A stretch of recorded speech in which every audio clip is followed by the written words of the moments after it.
পরিমিতির এই অঙ্কগুলো খুবই গুরুত্বপূর্ণ, বারবার বিভিন্ন চাকরি পরীক্ষায় আসে। একটি আয়তাকার ঘরের দৈর্ঘ্য প্রস্থের ১.৫ গুণ, এর ক্ষেত্রফল ২৯৪ বর্গমিটার হলে পরিসীমা কত? এখানে অপশন দিচ্ছে 40 মিটার, 50 মিটার, 60 মিটার, 70 মিটার। আজকে এটা আমরা সমাধান করব। ধরি আয়তাকার ঘরের প্রস্থ x মিটার, তাহলে দৈর্ঘ্য হবে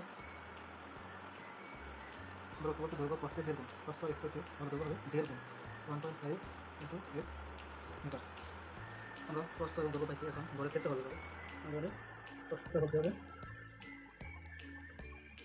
ক্ষেত্রফল সমান কি জানি? দৈর্ঘ্য পূরণ প্রস্থ, বর্গ একক।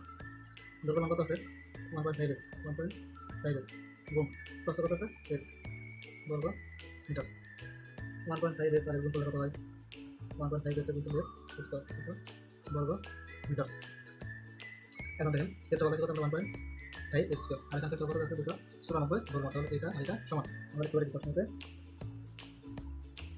1.5x স্কয়ার সমান 294 বা x স্কয়ার এখানে থাকবে 294, 1.5 এর গুণ আছে বলে ভাগ।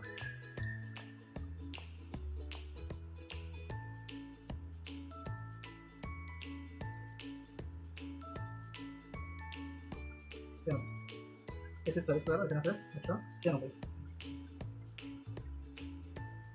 এটা 96 গুণ কত হয়? 14, অতএব x সমান 14 মিটার। প্রস্থ সমান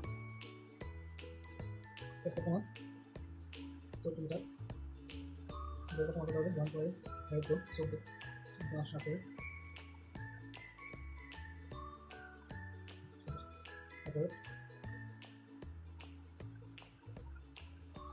পরিসীমা সমান 2 ইন্টু দৈর্ঘ্য প্লাস প্রস্থ সমান 2 ইন্টু